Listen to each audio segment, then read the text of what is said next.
Camera on.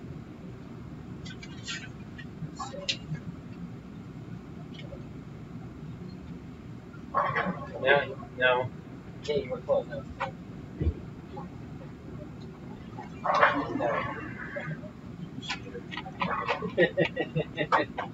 Like the seventh or eighth frame on noon, I was like, drilled this ball for this weekend. I said, let me pick it up and see what it does. And I throw it. Looks like an arrow and a half more. Big five. I'm like, that's not what it's supposed to do. One of you's got a mic on, by the way. And so I'm like, all right, well, it was a half hour of my life I wasted drilling that. Yeah. It never works. Yeah, it looks like we're going out. Just letting you know, one of you does have a microphone on. So mine's off. Always looking for that magic ball, right? You might want to like. I'm grabbing it from a different source, and it changed sources on me. We're gonna go call.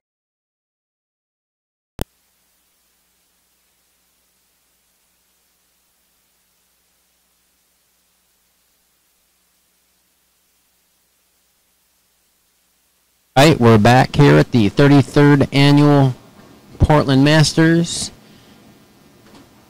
at Kellogg Bowl. I'm briefly going to summarize the round 2 of the winner's bracket matches from left to right across the house. The first match down on 3 and 4 is the 6th seed Ryan Nicholas versus James Billings, 27th seed from Redmond, Oregon. Apparently James Billings, I looked him up on Facebook, runs a golf course in Redmond. So there is a bowling and golf connection for sure.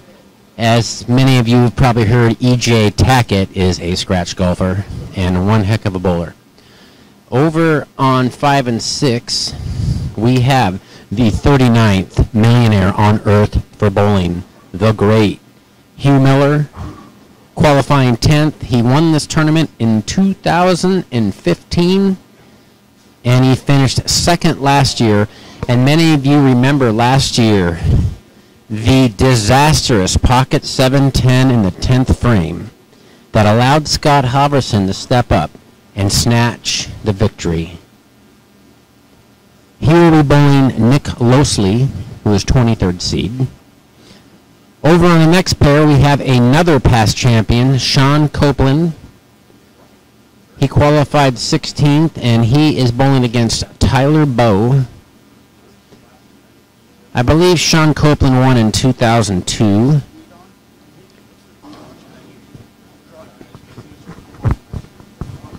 Jason Lauer, another champion from year 2008, qualified second. He will be bowling the 31st seed, Tanner Spacey. We have the number 14 seed, Jeff Noggle, bowling Bill Macon in 19th.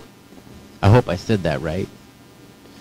Ryan Losley, the 2011 champion and 8th seed, will bowl Chris Mongelli, who is 25th seed. We have Rob Edwards, the 12th seed, bowling Eric Jensen, the 21st seed. And finally, we have another match on the high end of the house. Two-time champion and 29th seed Tim Myers will be taking on the number 4 seed and first-time finalist Will Wilson. All right, ladies and gentlemen, we're going to go down to 3 and 4, Mike. I'm going to walk down there, and we're going to start off watching a couple of these lefties. Looks like Ryan Nicholas and then Hugh Miller on 5 and 6. So I will walk down there with my co-commentator, Mike Danielson, and we will see how things are going. The feed was down temporarily, but now it's back up. So hopefully we won't have any more technical difficulties.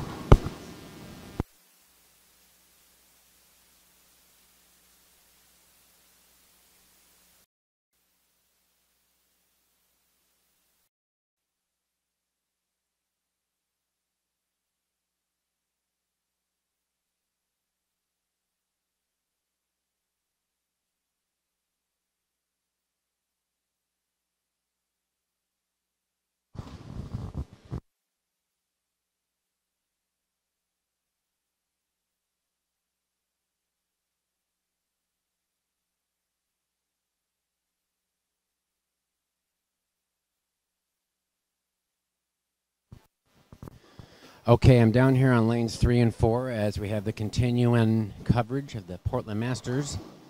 And it looks like early on, we're continuing to see the morning trend of the left-hander struggling a little bit. Ryan Nicholas, 103 in the 6th frame with a strike up.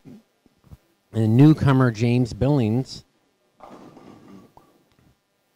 And James Billings is a left-hander.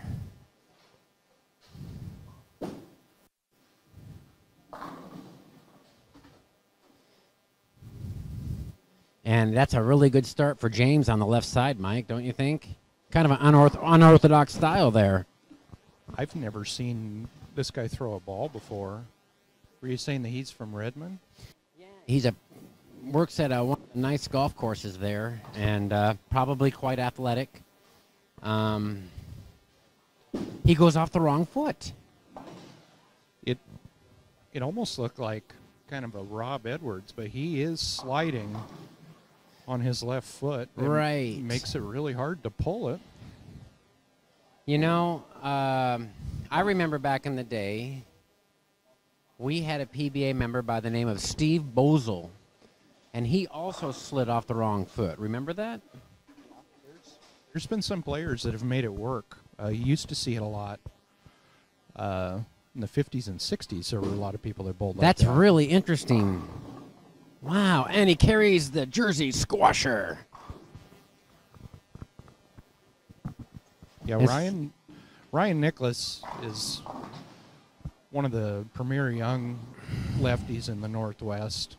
Works hard on his game. You can tell just by watching him, but he's got his hands full early. Yes, right now James Billings has a 34-pin advantage through 7 frames. However, if Ryan were to double here, he could cut that by 10. And that's inside. And he carries the Brooklyn. And he didn't like that one at all. He's probably trying to stay away from the out of bounds. That's probably what caused him to tug that shot a little bit. All right, so over on 5 and 6, we have Hugh Miller. And Hugh goes through the face, leaving a 4. So him and Nick Losley are basically tied after 6 frames. Now, Ryan can get up here. Let's see if he can take advantage of that good break he just got. He's going to go for a turkey and cutting the lead back to 14 pins. And that Jersey squasher did not fall. So, all right, well, if Mr. Mike Humphreys, if you could move the camera over one, let's take a look at some of these other matches. I'm behind 7 and 8 now. I'm looking at Sean Copeland and Tyler Bowe. And early on, this looks like to be a little bit of a grind out, Mike. Yeah, it looks like Copey left a split in the 5th. Tyler opened in the 6th. Close match so far. Sean Copeland's been one of the dominant players in the Northwest for 20 years or more. And he flags a 10-pin. And let's remind everybody that Sean is one of the few people who has won a lot in a Megabuck tournament. Sean won $127,000 at the High Roller in 1995. Yeah, there aren't many people that have cashed a 6-figure check in bowling. That's a pretty elite club, and he's in it. Kurt Bogner's in it. Kurt Bogner won the Eliminator, I believe, for $100,000. Yep, another Northwest guy. Another one who's not here anymore, Jason Williams, but he moved to Phoenix, but he's won $100,000 a couple times, I believe. Yeah, he had a pretty good run there in the late 90s. And Sean likes him tough. This is a low-scoring condition. He can throw it really hard and get up the back of it, keep the ball in front of him. He's going to be tough. We saw Hugh to leave another 4 early on. Looks like Hugh's not really that lined up. It looks like they're hooking quite a bit in the mid part of the lane and a little bit challenging. All right, so moving along here, Sean with a miss of that 10-pin. He's only down by 5 because Tyler Bowe is struggling a little bit. Let's move down to 9 and 10 here. So over on 9 and 10, we have got Tanner Spacey. Tanner Spacey is playing the underdog role against the king, Jason Lauer, the 2008 Masters champion, qualified second last weekend. Jason was 282 over last weekend, Mike. That's a pretty solid set. That's probably about his average in this tournament. I don't know his lifetime win and loss records, but he has won many, many more matches than he's lost. If someone's going to win here, they're going to have to beat Jason. And with that PBA washout in the 8th frame, Tanner's got back-to-back opens, and this match is relatively close. Right now, Jason holds a 4-pin lead.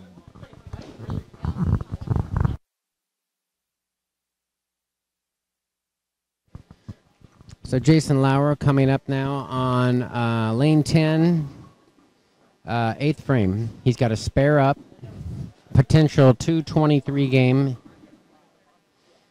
Jason almost right on the ball return. And Jason's between 5th and 6th arrow. So we're seeing Jason get really deep early. And that's his wheelhouse, hooking the whole lane. He loves it.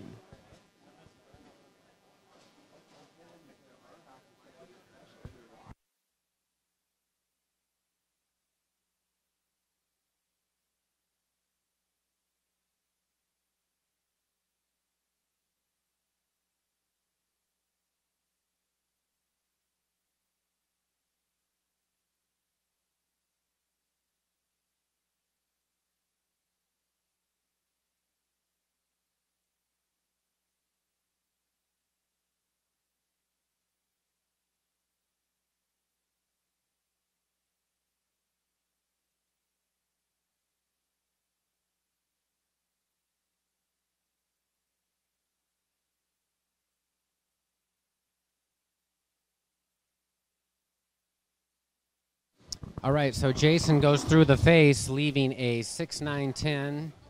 With the cover, Jason will maintain a slim 4-pin lead through 19 frames. Moving along, lanes 11 and 12, we have newcomer Bill Macon bowling against Jeff Noggle. Jeff Noggle is fresh off winning the last OBA singles at Rainbow Lanes in Forest Grove. So Jeff is making his name known as a local champion. I don't believe that was Jeff's first title. It seems to me he's won a couple other OBAs.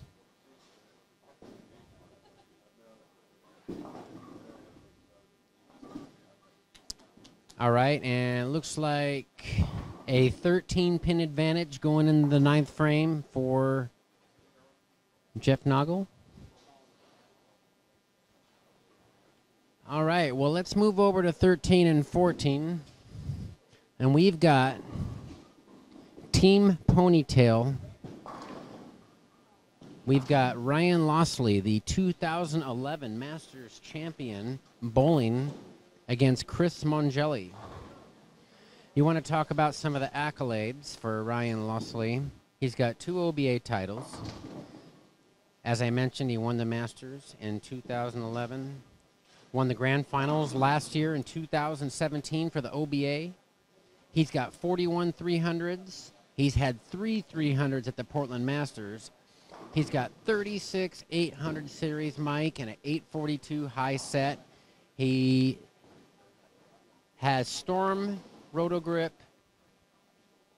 equipment in his bag, and he runs Lossley's Pro Shop at Rainbow Lane. So he won last month at his home house. That's got to be a nice feeling. Yeah, always nice to defend the home turf. And Ryan is tough here. He likes heads-up match play. And he's a shot maker. He is. And Mongelli with the double wood, the 2-8. And early on, we've got Ryan Lossley with a 30-pin advantage through 7 frames.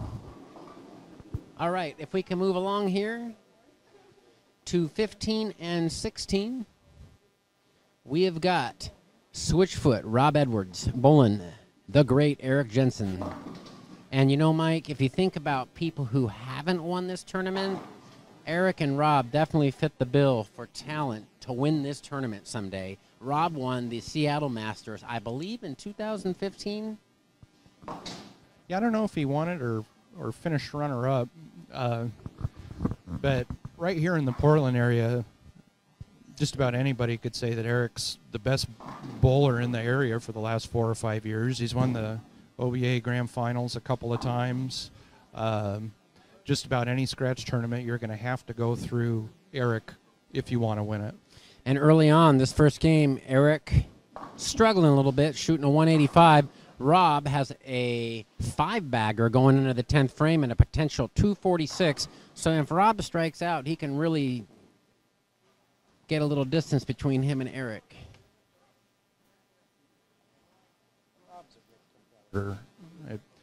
He's been bowling at the PBA regional level for at least 10 or 15 years. He's won a couple of those. He's not afraid to win. And we just saw Tim Myers strike in the 11th frame for 201. Tim Myers has won this tournament twice. And Tim won this tournament, Mike, 32 years ago for the first time. In 86, I want to say he won it in 95 also. That's correct, and he's just timeless. He's ageless. He is. It's almost like his game gets better if that's possible. There isn't anybody much smoother at the bottom. Between him and Blaine, they're definitely the most accurate players here. And also Huey, not going to discount him, just talking from the right side. I wouldn't want to draw Tim Myers any round in this tournament. Now this guy on lane 18, Will Wilson, I've never seen him bowl before, but he's not doing too bad. He got a good break there, breaking down the baby split. If he covers a spare, he'll have about a 15-pin lead on Tim Myers heading into game 2. 2 teens, that's a great start. I've never seen Will bowl either. He looks to be a stroker just playing up the track. That is not a bad thing first thing in the morning here. It looks like he gets plenty of ball speed in there to hold the line a little bit. And Rob drifts up high in the 11th, leaving a 6-9. Rob's going to shoot 234, and he will have a 49-pin advantage on Eric Jensen. Need all of it. Eric's tough. He can start striking at any time. And we saw this happen where, Joe looked like he was just going to have a walk in the park with Mike Miller, and Mike stormed back second and third game. It's a 3-game match, folks. A lot can change, and you could have a huge lead in game 1, and you can see that thing evaporate real quick as the lanes transition. Momentum here, it can shift pretty quick, especially with the tough lane conditions. Your opponent puts up a 4-bagger. Your swing gets a little tight. And a big lead can be gone in 20 minutes.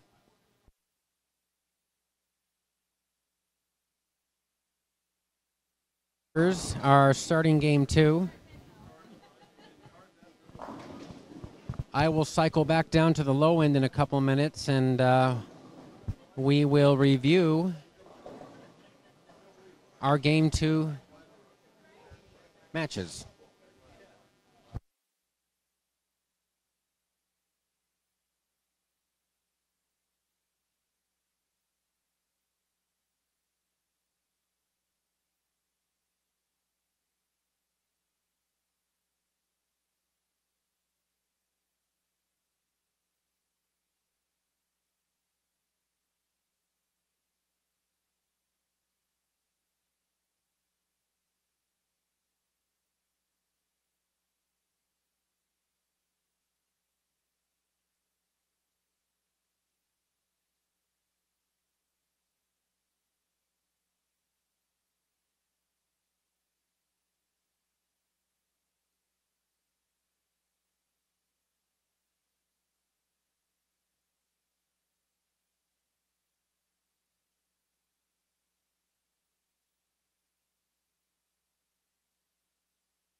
have the results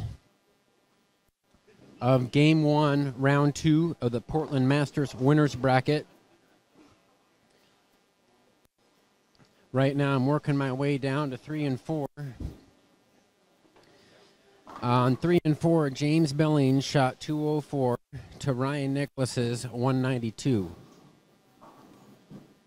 That's a 12-pin advantage for James.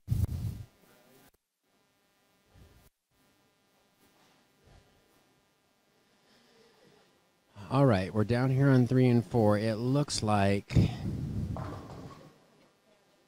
James Billings has a 31-pin advantage over Ryan Nicholas through 18 frames. However, James just left a 1-3-9 combination.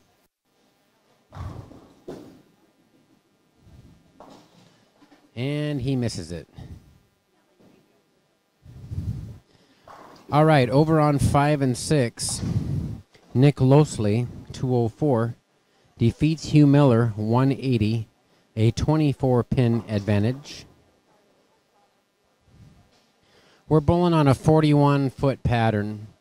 Last week, when we did the qualifying, it was a shorter 38-foot pattern on the first set and a 47-foot pattern on the second set. And it's kind of a hybrid in the middle here, a 41-foot, a totally different pattern for this match play.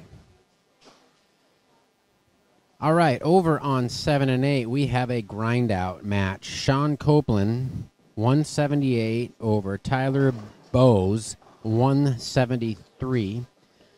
Currently, Sean is struggling, leaving a 4-6 split, and that match is all but even after 14 frames between Tyler Bowe and Sean Copeland. All right, so over on 9 and 10, we have got the king, Jason Lauer, bowling against Tanner Spacey, and Tanner Spacey is a power player from the Seattle area, and he really gets on it. Right now, through 17 frames, Tanner has a 41-pin advantage over the king. Tanner qualified 31st, and Jason Lauer qualified 2nd. First game, Tanner 209, Jason 181. So, you know, I'm just going to throw this out there. It's pretty unusual to see the number 1 and the number 2 seeds in the tournament lose their first round. But that's what can happen when you put out a totally different pattern than what you qualified on. And we're seeing different players match up today versus who matched up well last weekend. And right now in lane 10, Jason Lauer can double up. He has 116 in the 5th, so he is bowling much better than last game. And Jason's rolling it right between 4th and 5th and 6th arrow, almost into a fallback situation, and it really looks pretty for him.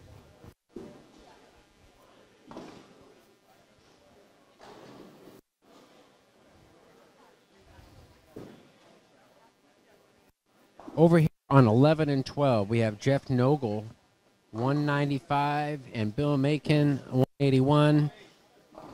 Jeff and Bill are tied halfway through the game, so Jeff is maintaining a 14-pin lead halfway through the 3-game match.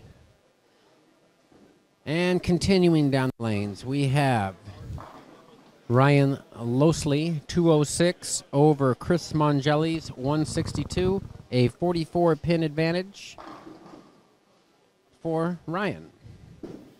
And early on, Ryan has a double. So if Ryan comes up on lane 14 here and strikes, his lead will balloon even further. He's looking at the potential 70, 80-pin lead if he strikes right here on lane 14. And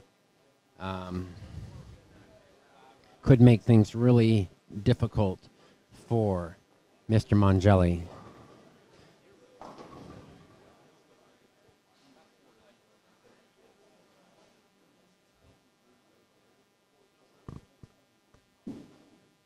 Ryan between fourth and fifth arrow goes a little high, leaving the 3-6.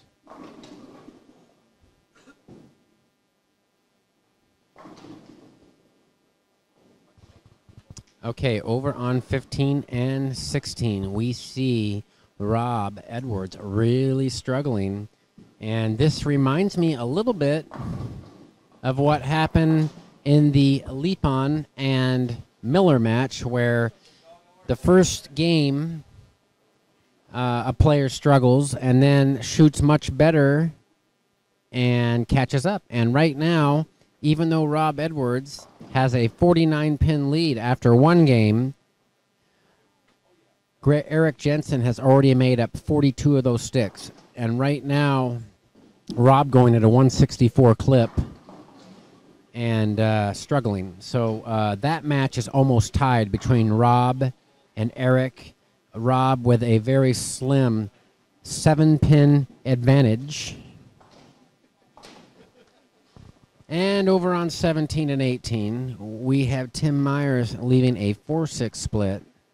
And Will Wilson defeated Tim 216 to 201. 15-pin advantage. And right now, Tim with an 88 in the 6th frame.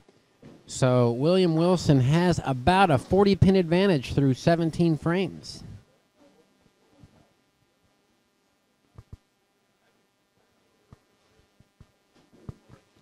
Our high set for the first squad was Blaine Weninger with a 674. Second highest was a 653 for Corey Husted. So very moderate scoring pace with this fresh and relatively flat 41-foot pattern.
taking a look at some of the statistics from last weekend's qualifying. As I mentioned earlier, it was 101 over to make the cut, top 32 for 10 games.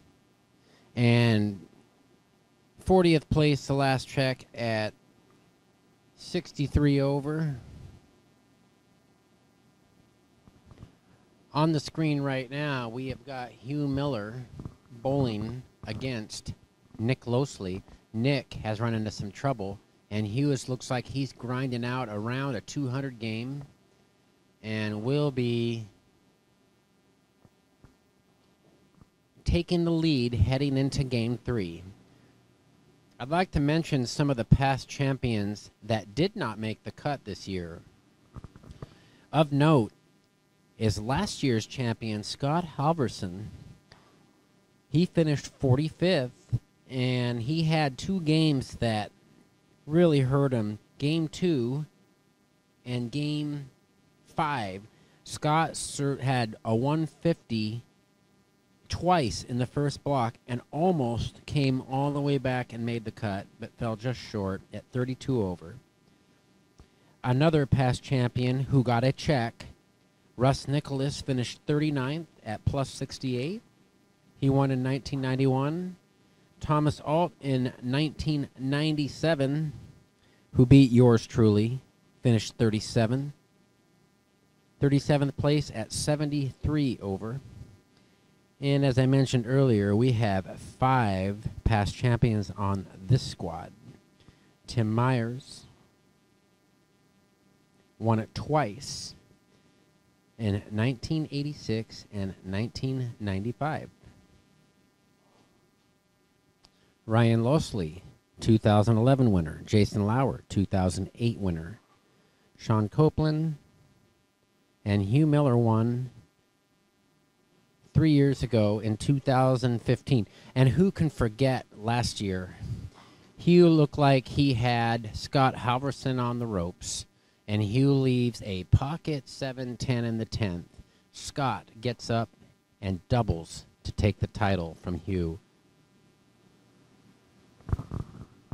All right, I'm going to head down on 3 and 4 now and work my way across the house.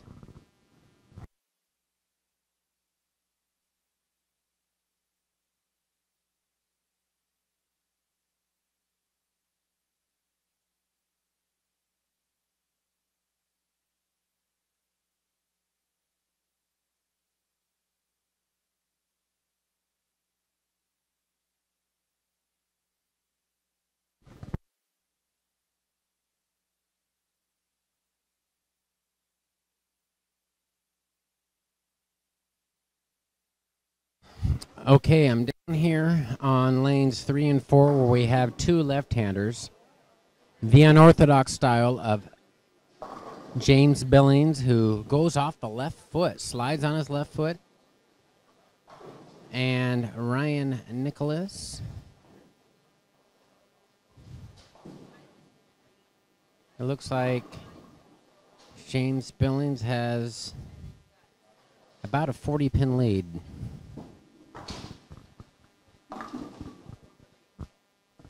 Over on 5 and 6, Nick Losley in the 11th frame left the baby split. And he's only going to be able to shoot 145 to Hugh's 196. So Hugh Miller, after being down 24, is going to win by about 52 pins. So he will have about a 28-pin lead going into Game 3. So right now, James Billings has a 42-pin lead. Ryan, if he strikes here, can cut it back to 32. And he threw it perfect. And we're going to stay down here for a minute on 3 and 4 because these guys on 3 and 4 are bowling a little faster than some of the other matches.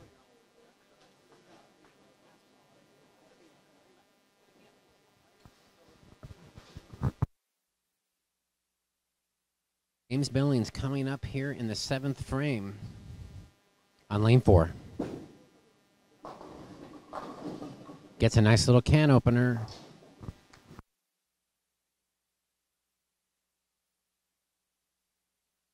And pretty quick, Mike, and it looks like there's a 42 pin advantage for James Billings. It looks like they figured out the line. And you mentioned this before. It's an advantage for two lefties to bowl each other early because they can kind of create their own line. It definitely helps. This pattern's real tough on the fresh, but if you can wear in the track a little bit, some of the house characteristics will start to come through and scores can go up. And that right there was almost a huge break as he just left the 4-pin going high Brooklyn. Kellogg House generally has a lot of pin action. So a lot of the times you see these face hits carrying here. This place is pretty special. And that's a big mental error. He ran up there and flung the ball, missing the 4-pin. And Ryan might be all over that one. This place is pretty special with the pin action. I don't know if it's that the flat gutters are shallow, but pins fly here. It's a lot of fun. And, of course, Milwaukee Bowl, the pins bounce out further than anywhere else. They do. Oh, my goodness, and he trips the 4-6. Trips out the 6-10, a pivotal 4-bagger. He just picked up 32 pins in that frame. Yep. And now if we take both players off the sheet, James he can still shut out Ryan if he strikes out. However, the momentum has shifted due to that 4-pin that he missed. This is a big hit right here. Yes. And we've seen it before where someone carries a beak hit and then they leave a corner pin. Let's see if the good luck charm's on his side. What kind of equipment does that look like? An IQ tour to you? You know, I haven't really been bowling much.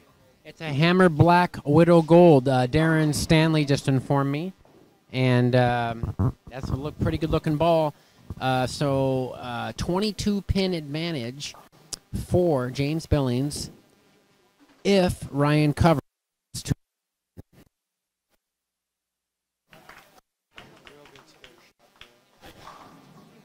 All right, Hugh Miller, 27-pin lead. Coming up first frame, game 3. Do the 39th millionaire on this earth bowling, and you can see that Hugh's starting to feel it a little bit. He's rarely makes a mistake. And physically, he's probably in better shape than almost everybody here that's 40 years younger than him. Oh, and just shreds the rack. James Billings. No relation to Dave Billings, by the way. When I saw that, I'm like, is that Billings' long-lost cousin? Did his name? I thought the same thing. It'd be nice to see David Billings back here again. And Hugh continues to have issues, leaving a 3-6. Luckily, it looks like Nick's going to wait for him. Mike, 10th frame here. What's going to happen with Billings here on lane 3? He went high last time. Oh. And you know what? He covers the spare. Wait a minute. If he opens, if he happens to miss this spare, Ryan can kick out and Hugh misses the 3-5. There must be a lot of hang right there. It doesn't look like a very aggressive ball, though.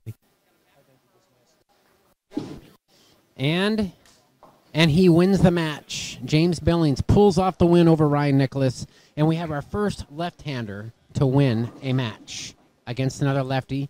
You called it, Mike. But, you know, Hugh looks like he has a good shot at winning his match here, but it's still fairly close. Ryan Lossley, Nick Lossley. Nick Lossley goes through the face, and Hugh has a 35-pin lead. Okay, Mike, if you can hear me, let's move to the next camera on 7 and 8. We'll take a look at Tyler Bowe, Sean Copeland, and they are in a dogfight. Tyler Bowe with an 8-pin advantage over the veterans, Sean Copeland.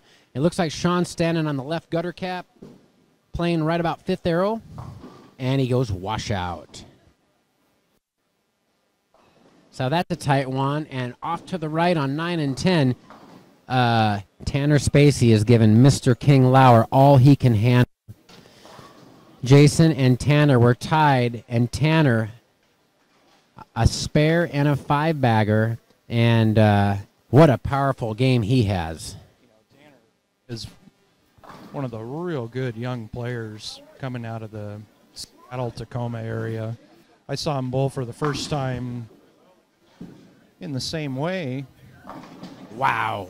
Great shot there by Tanner. In the same way, a blower 7-10 used to be an 8-10 for a right-hander or 7-9 for a lefty.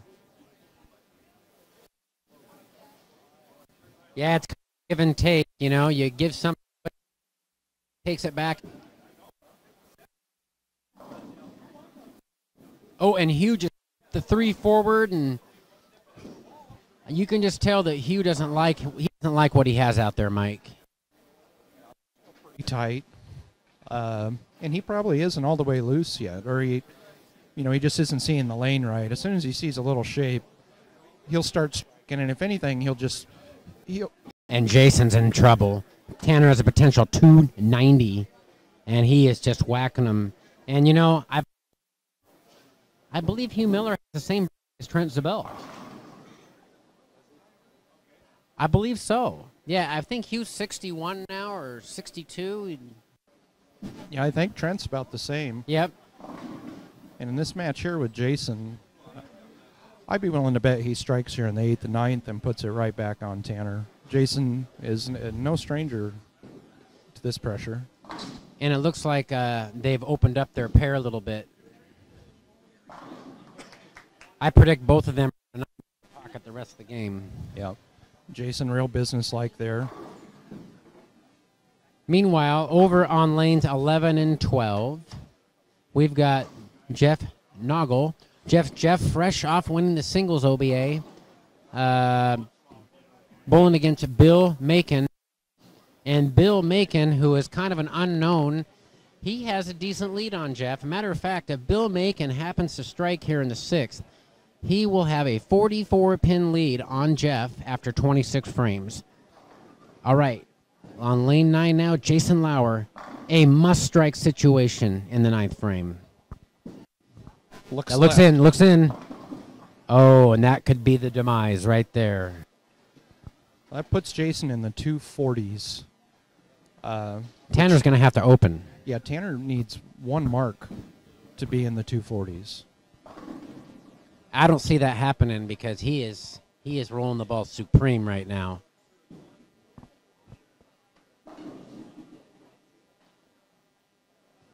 He's already in the 250s, so he does need a mark, assuming Jason covers a 610.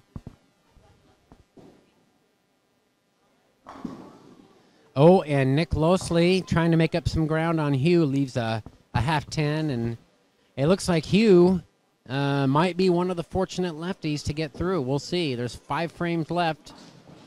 All right, so I'm going to move down here. After we see Tanner's shot here, Tanner's up in the 9th frame. If Tanner strikes right here, it's curtains for Jason. Jason missed that spare, so... Well, Tanner just needs... Stay behind the foul line. He just needs good count at this point. Yeah.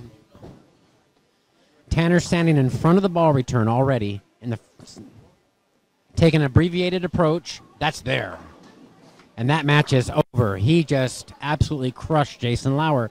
And let's talk about what just happened, ladies and gentlemen. The number 1 and the number 2 seed have been defeated in the first round of the Portland Masters.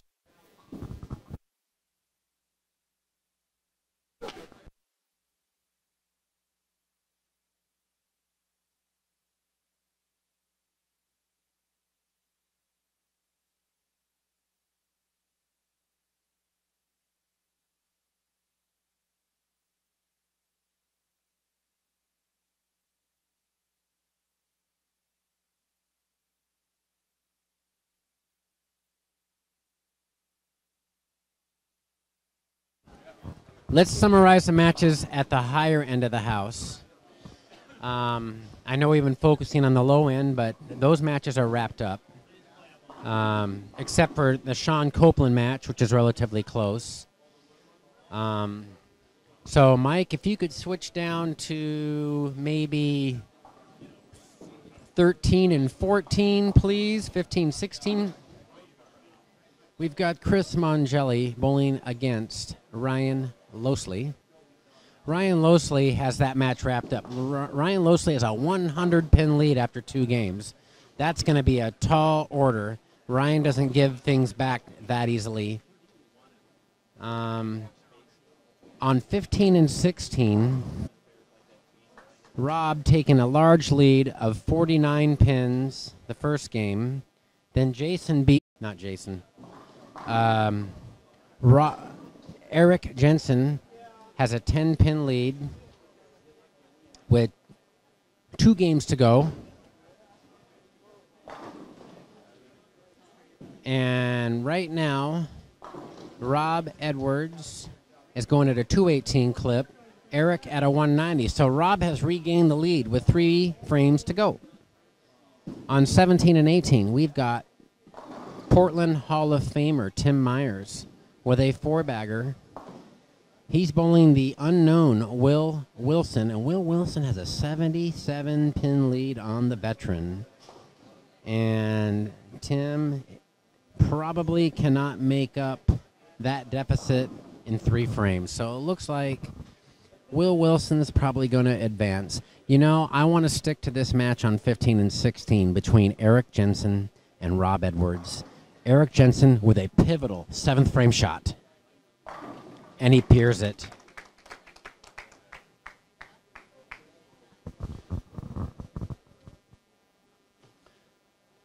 All right, and with that, Eric just cut back to 8 pins.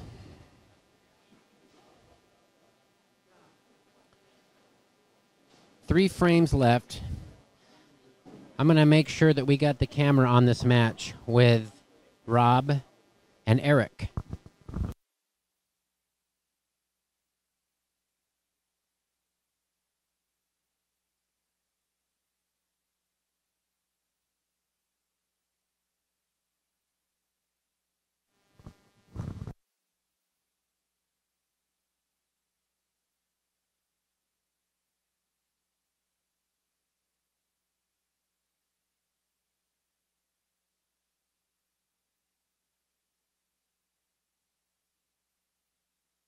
Okay, so I would say our feature match at the moment is the one on 15 and 16.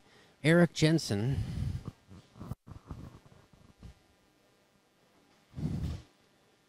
Eric Jensen in the 8th frame. He piers it. And with that, now Eric has taken the lead back.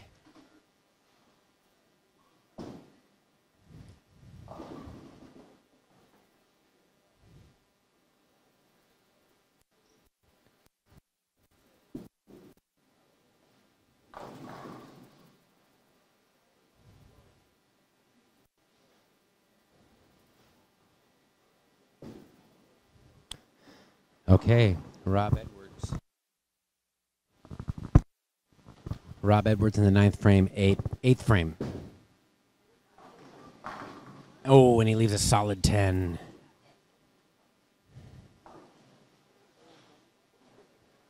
And that's not what he wanted to see right there. A very well-thrown shot.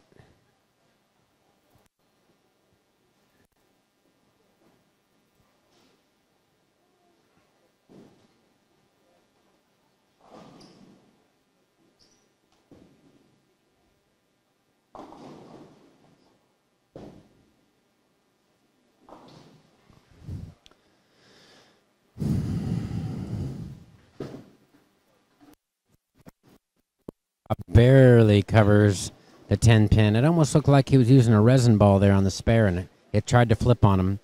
So the scenario is that if Rob strikes out 238, Eric can strike out for 240.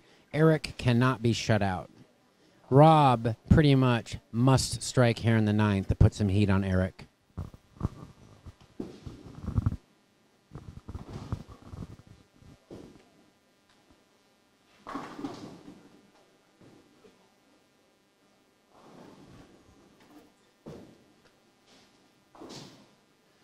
All right, Rob, coming up on lane 15 here. Almost sixth arrow. Beautiful shot. And that 10-pin could prove costly, especially if Eric goes off the sheet.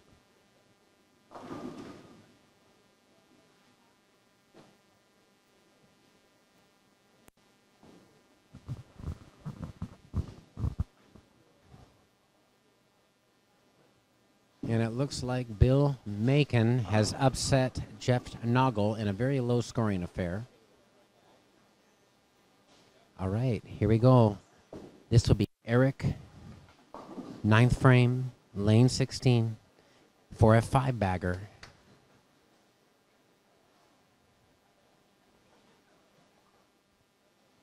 Taking his time.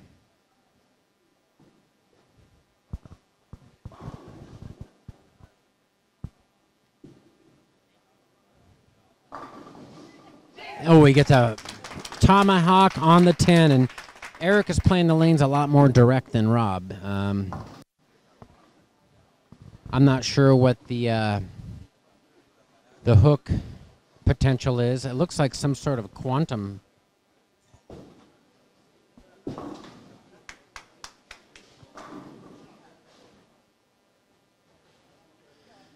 After 2 games, Eric has 410 and Rob has 400. So they've been grinding it out. It looks like the lanes have opened up a little bit.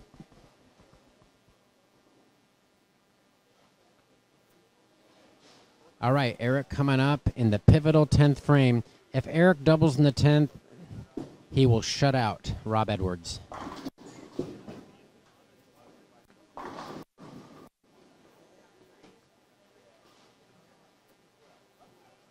It looks like Tyler Bowe has a 40-pin lead on Sean Copeland with 4 frames to go. Hugh Miller only shooting 560 or 570, gets by Nick Losley. Here goes Eric Jensen, 10th frame. Perfect shot. All right. Here comes the 11th frame, and if Eric happens to strike here, he will shut out Rob Edwards. And a thrilling match.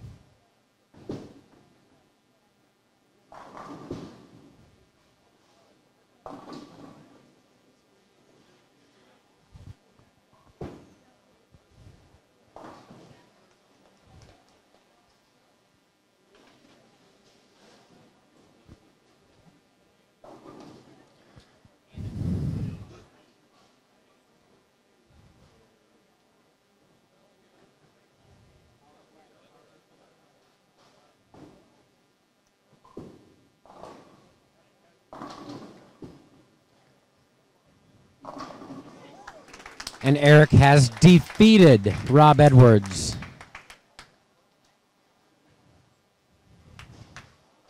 A clutch performance. Eric was 60 in the 4th frame. Throws a 7-bagger right when he needs it. And he seals the deal.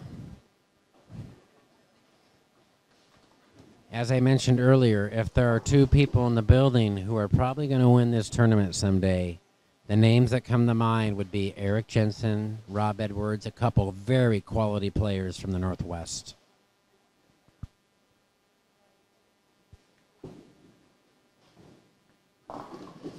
All right, so count didn't matter there. Eric finishes with a 236 and 646 series, enough to defeat Rob. And now our round 2 has come to a close. All the matches have been determined. And our next round will be a combination of winners bracket and losers or elimination bracket players. I will have the round 2 scores posted on the Northwest Bowlers Facebook page shortly.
right, so round 3 is coming up here, and it will be a winner's bracket round at 11 a.m. We will have 8 matches.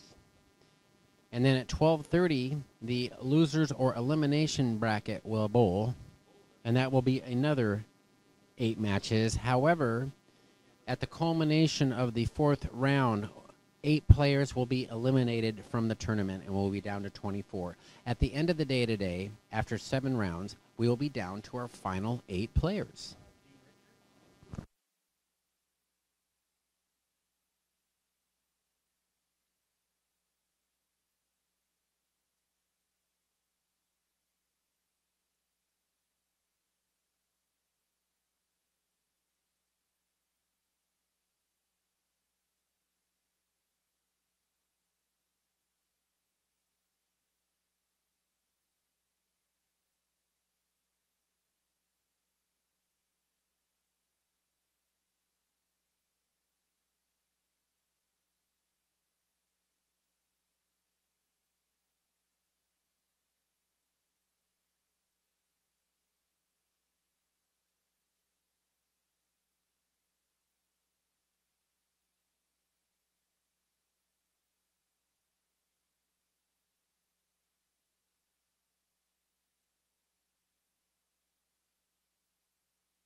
left in the winner's bracket. And here on 3 and 4, we've got Corey Hughes, Blaine Winninger.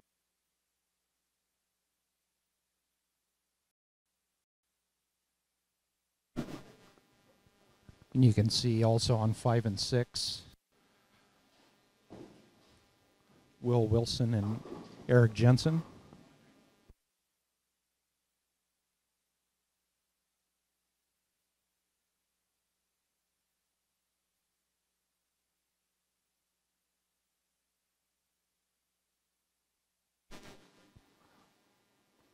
Will's a good player.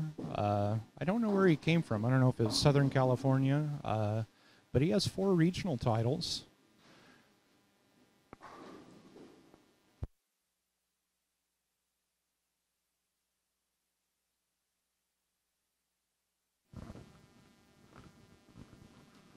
All right, we are back with round 3 of the 33rd annual Portland Masters.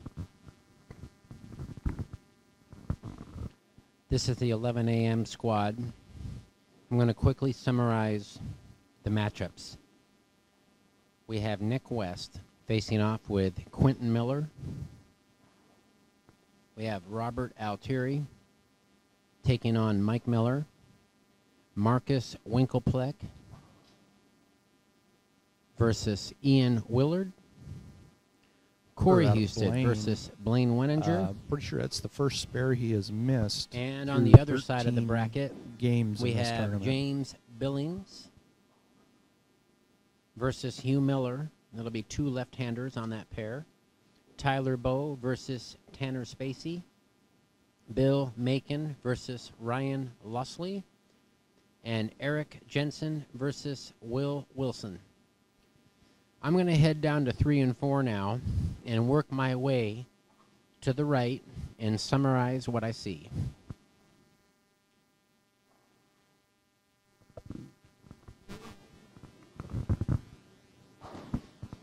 Corey also, I believe So he has let's at least talk a about the PBA final regional scores of the titles. round 2 matches.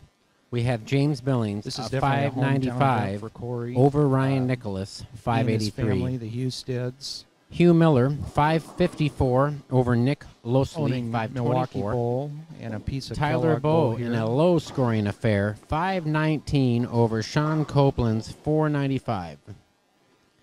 I know this is. Meanwhile, on a it'd pair mean to a the lot for right of Corey if he that, could put we had our this first trophy 700 set of the tournament. Tanner up on Spacey a finishing shelf. with a 276 for a 709. Defeats the King, Jason Lauer, 657. We had Bill Macon defeat Jeff Noggle, 586 to 567. Ryan Losley, 605 over Chris Mongelli's 463. We have Eric Jensen, 646 over Rob Edwards, 618. And Will Wilson, 635 over Tim Myers, Corey and Blaine 606. tied through 2.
See some old friends, Rocky Oatkin, who I used to work with here at Kellogg Bowl.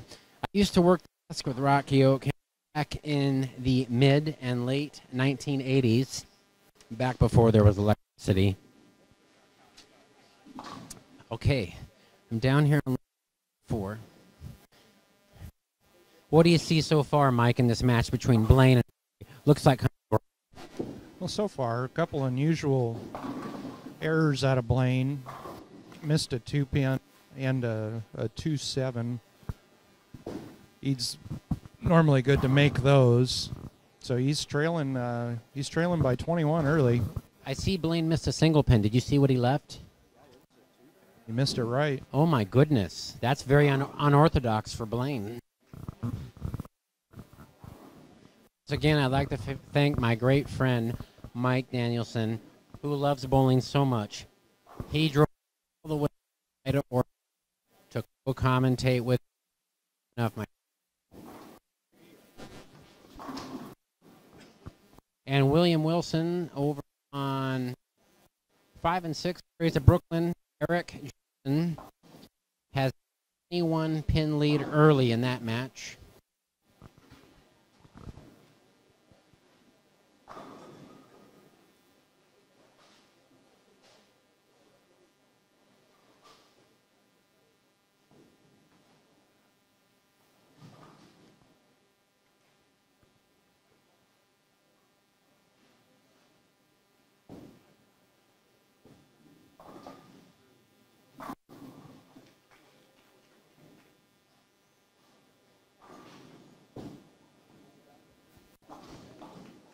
Corey Husted for a double.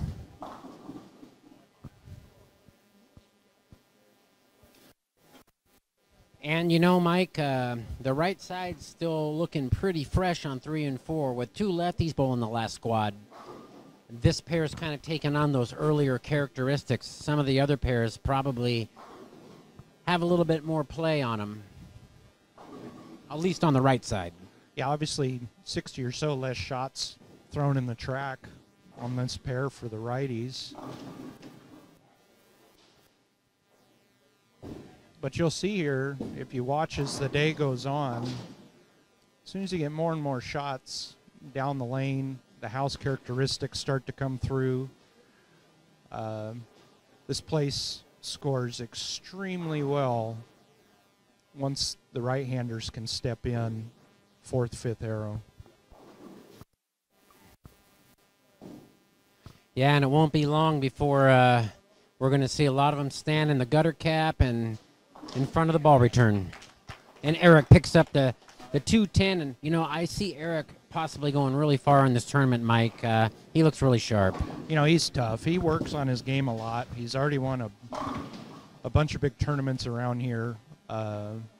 It's just a matter of time before he wins this tournament. And you never know, this might be the year. Well, Pinn's event, he may have already have a championship, but it's double elimination match play. Depends on who you draw, when you draw them. And it looks like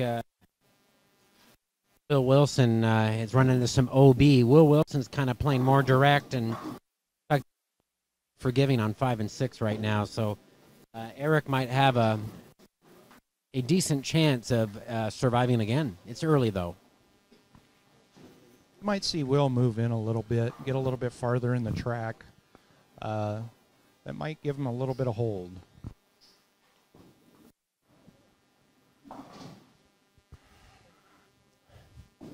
Okay, so Blaine's up here. If he strikes in the 6th, he will cut Corey Husted from 11 back to 1 pin.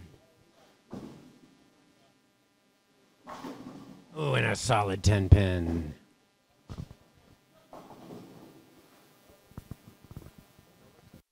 Pocket, at least, and once he finds the pocket, he doesn't give it away much. So Corey will have his hands full. All right, well, I'm going to start migrating down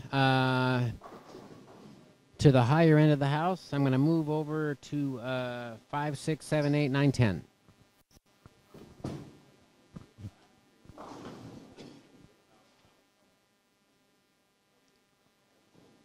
And we see that Bill Macon leaving a bucket on lane 5. Okay, so now we're looking at 7 and 8, and we got an ugly lead there by Nick West, who is taking on Hugh Miller's son, Quentin Miller. I didn't know Hugh Miller's son was such a good bowler. That's a great story. And for those of you who didn't know, what are the odds? 144 players, 139 players, a father and a son bowl the tournament, and they tie for 10 games at 197 over. Pretty remarkable.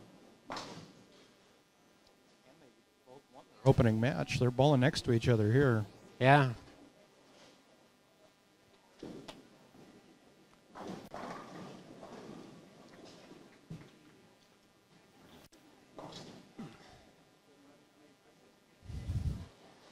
Okay, so Quentin Miller now, after the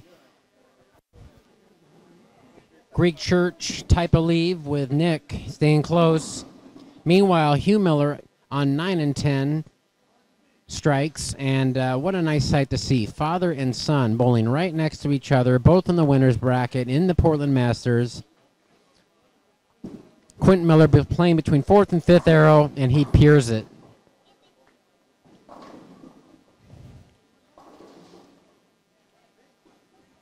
And he definitely resembles his father, Hugh. And with that, Quentin has taken the lead. Quentin has a slim 3-pin lead over Nick West.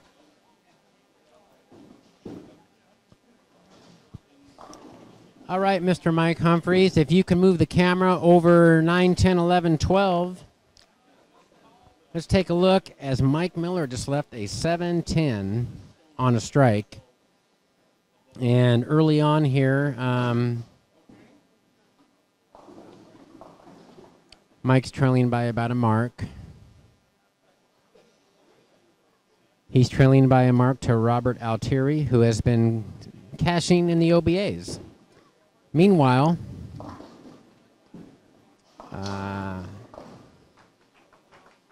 James Billings leaves a 2-7-8 combination as Hugh is starting to pull away. Hugh has a potential 257, and James Billings is going at a 180 clip.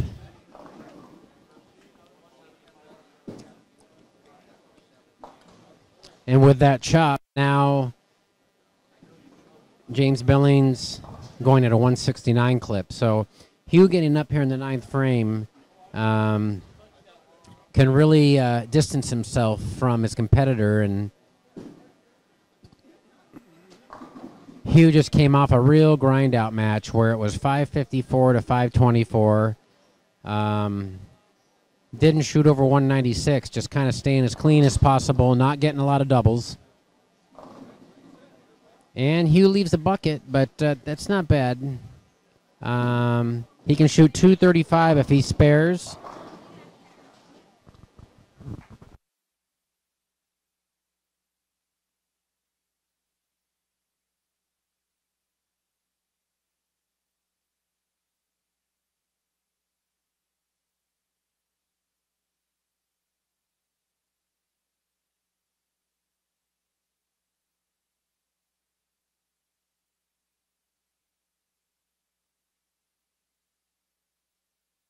Wood, 3-9 spare, covers it nicely.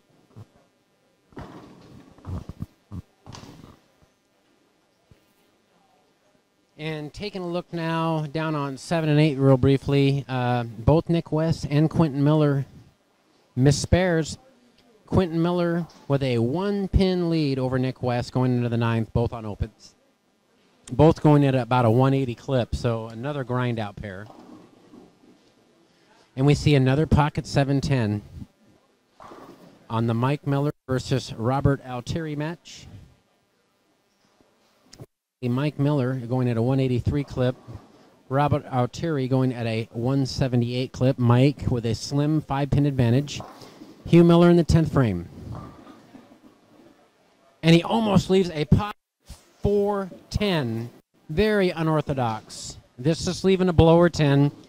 He was going to shoot about 224, which is very good on this pattern.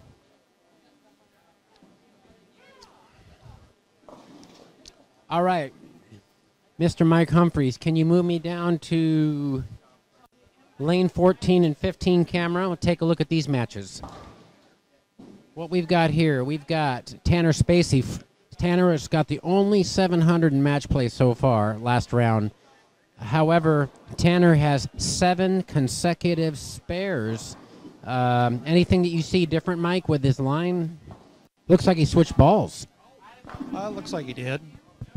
Like we said earlier, though, crossing the pairs in this house is difficult. You know, it's the original wood surface from the 50s. He's in the middle of the house now, where traditionally there's a little more play versus the outside. And I don't recall who bowled on this pair earlier. And that was a great shot. He finally strikes, and you know, it's nice that he was patient and picked up all those spares. Tyler Bowe currently going at a 205 pace, and Tanner 188 pace. And Tyler Bowe, and you know, this is another person I've never seen before. Looks like he knows how to get deep. Good talent here, under 30 years old. Right over fifth arrow, and he goes flat 10. And he looks pretty good. Okay, now over on 15 and 16. We have Marcus Winklepleck, who just flagged the head pin in the 8th, leaving a 1-2-4 combination. And he chops it. He goes to the ball with a lot of surface and too much friction in the middle of the lane there, and it took off on him. Willard with a slim 4-pin lead. Ian Willard going at a 185 pace. Mike Winklepleck currently going, not Mike. Marcus Winklepleck going at a 181 pace. And Tyler Bowe with mental error, missing a 10-pin.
Looks like Tanner, solid 10, only a potential 188. And Tyler Bowe can double and take a slim lead. Meanwhile, on 15 and 16, Marcus Winkelpleck, with a spare in the 10th, is going to have about a 7-pin lead on Ian Willard. Another grind-out match, Mike. 180 to 173 potential. A lot of low-scoring matches still. Yeah, a couple of these pairs haven't quite opened up, and the guys just haven't gotten dialed on them yet. But like we saw in the last round, there are quite a few people that shot 170 or 180 and came back and shot 70 or 80 over the remainder of the match. And this Bill Macon guy, who's a newcomer to the OBA, I noticed he's been cashing, and he's got a decent lead on previous champion Ryan Losley on 17-18. So some newcomers to the forefront here at the Masters.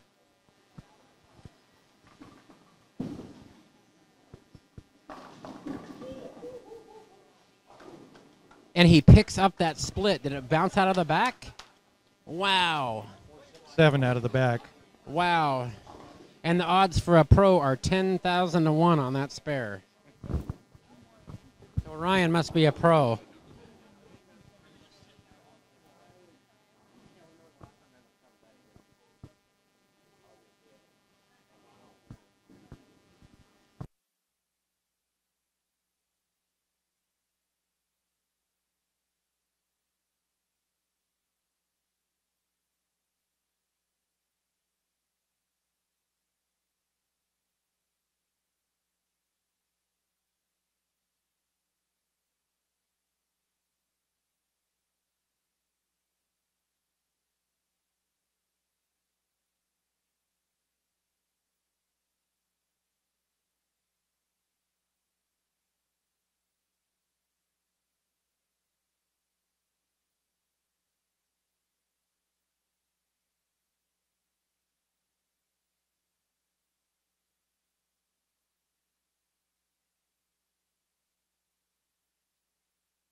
we're back on the floor here. I would like to summarize the Game 1 line for each match.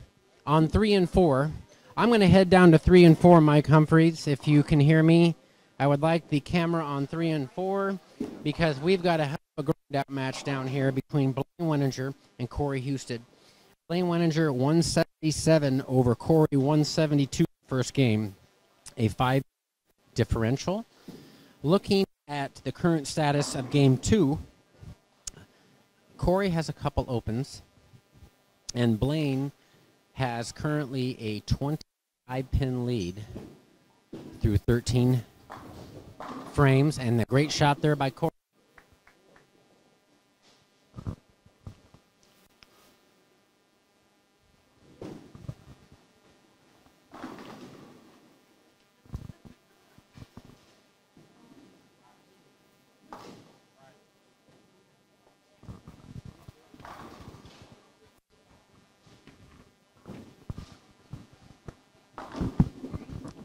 And Blaine stepping up here.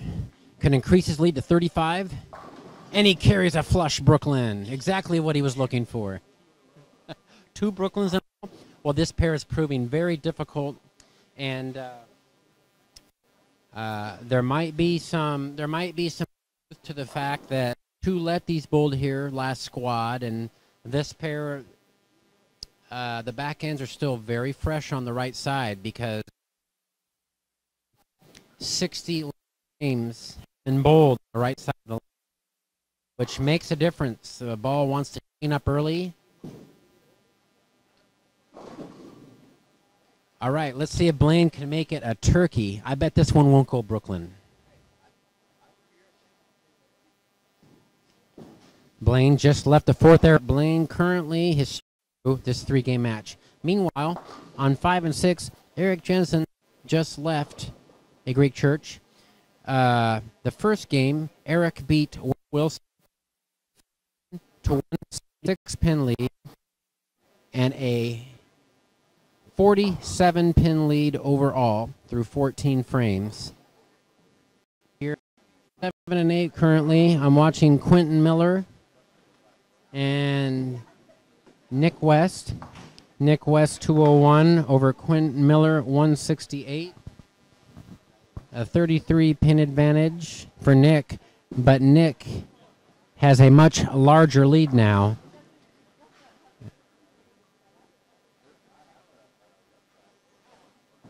Nick has a 68-pin lead through 16 frames over Quentin Miller. All right, let's take a look over on 9 and 10. We have a match of 2 left-handers. And the first game, Hugh Miller, 224 over James Billings, 167.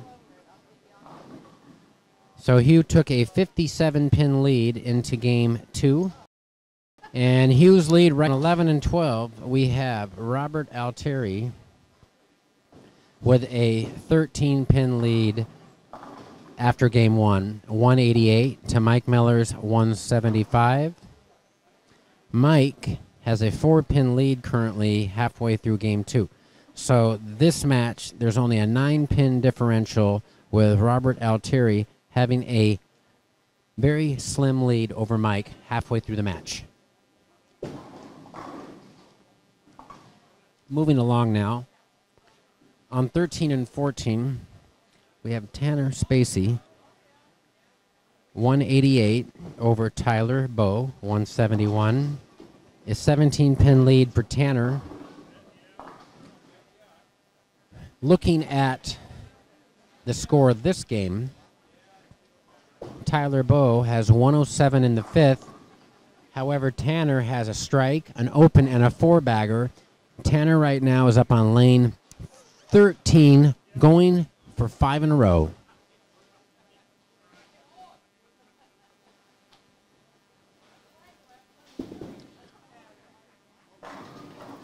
And Tanner is literally playing 6th arrow, and that is just a deadly line. Very steep angles to the front of the lane. Over on 15 and 16, we've got a very close match between 2 people who have bowled extensively at Milwaukee Bowl, Marcus Winklepleck, Ian Willard. The first match was quite a grind. Marcus beating Ian 180 to 173 for a 7-pin advantage. Marcus now coming up on lane 16. Try to get a turkey.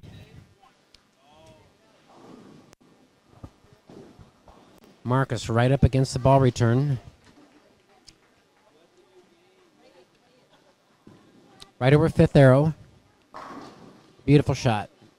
And so this match is neck and neck. Ian Willard has a 1-pin lead this match, this game, but the overall lead is still with Marcus. Marcus has a 6-pin lead. And then on 17 and 18, we had Bill Macon with an impressive 237. And he had the high game of the round 3 so far. And he's got Ryan Losley on the ropes early. 237 to 204, a 33-pin lead for Bill Macon. However, Ryan's really struggling, and if Bill Macon strikes here on lane 17, between 4th and 5th arrow, 5th and 6th arrow, leaves a baby split. So looking at, let me do the quick math in my head here. 7.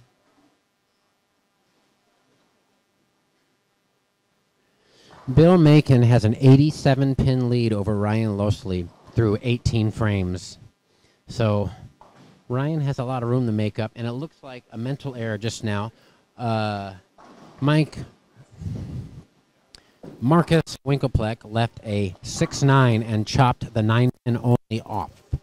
So he has now opened the door for Ian Willard. Ian Willard has taken the lead in this match, coming up now in the 8th frame on lane 16. And meanwhile, Tanner Spacey, solid 10-pin, ends his run as about a 30-pin lead over Tyler Bowe. Ian Willard with a solid 9-pin. All right, Ryan Losley over here on lane 18 now, standing in front of the ball return, doing an abbreviated approach between arrow, and that looked really good.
again to thank our sponsors for the 2018 Portland Masters.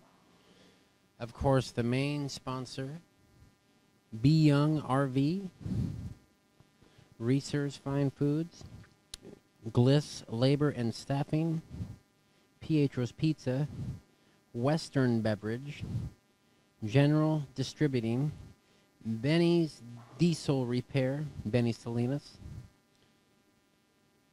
and Randall's Tap Service.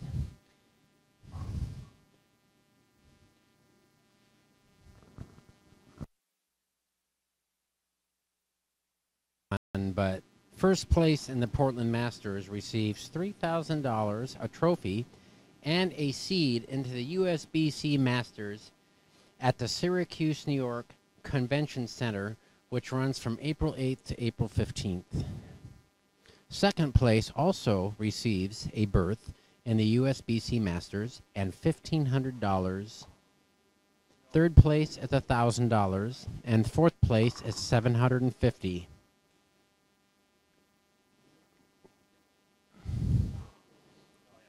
And the winnings slowly decrease, but even 32nd place receives $300. So everybody who bowls here today has won at least $300 before stepping in the door.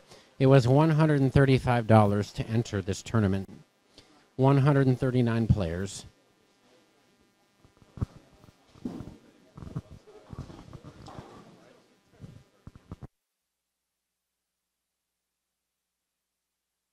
Starts off game 3 with a 2-4-5 bucket combination. Eric now up in the 11th frame on lane 5. Potential 198 game.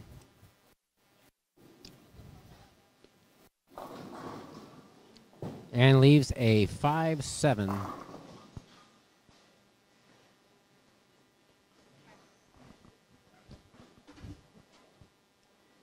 Meanwhile, I'm down here on 7 and 8.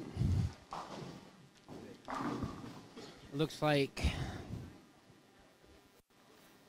that the Nick West Quentin Miller match is very close and low scoring.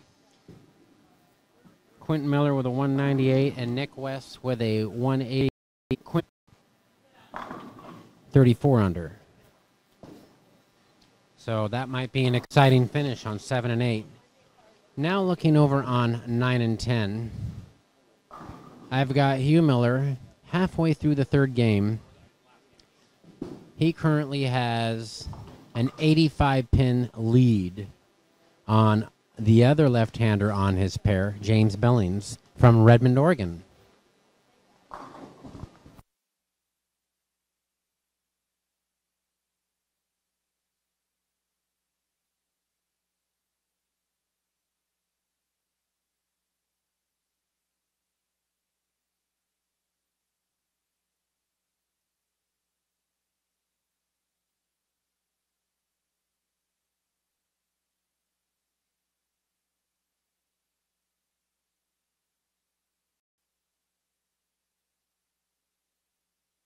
Here on 11 and 12,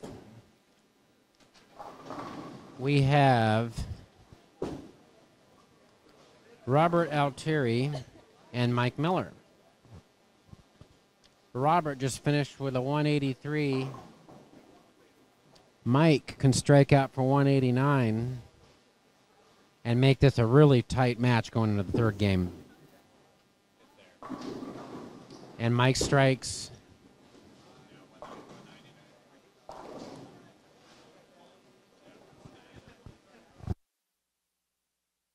For Mike.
Huge finish there. Mike playing almost sixth arrow.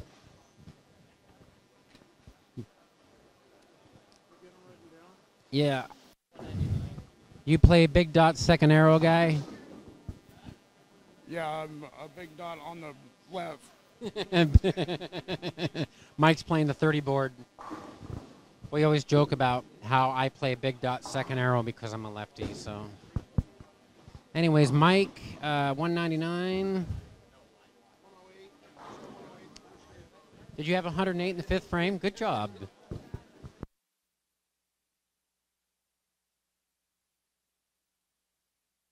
Okay, so we have a great match. Mike with a 3-pin lead going into the third game.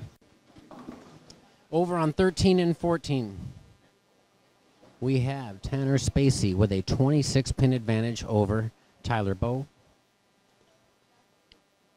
We have a lot of close matches going on. We have Ian Willard and Marcus Winkelpleck, only 5 pins differential between these two. And then Bill Macon is making it really tough for Ryan Lossley to come back. Ryan has a 64-pin deficit, but Bill has opened up with a turkey. And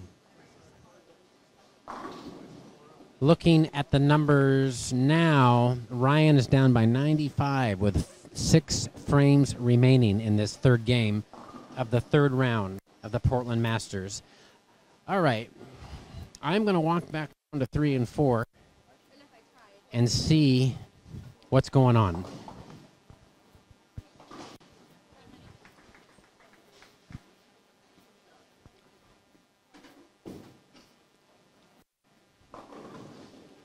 All right, I'm down here at the low end of the house, and I'm taking a look over. Looks like Corey opened up with a turkey and picked up a split. Blaine with 3 spares and a strike with 6 frames to go. Corey Husted up in the 5th frame on lane 3. And Lee back. So looks like Blaine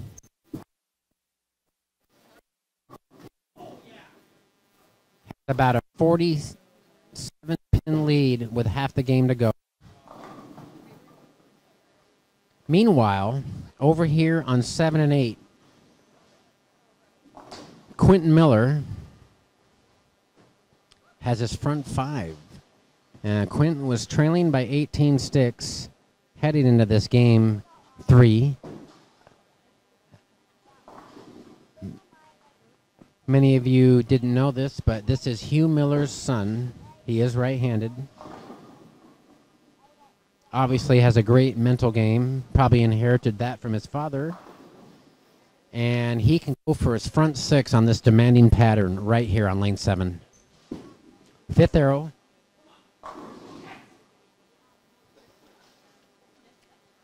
And I bet that Hugh's glad he's not bowling his son.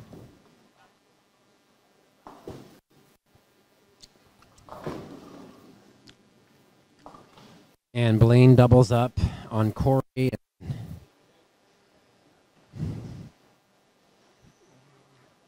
One more strike for Blaine, and he can increase his lead back to 68 pins. Meanwhile, Eric Jensen just in Winninger. Miller has defeated Hugh Miller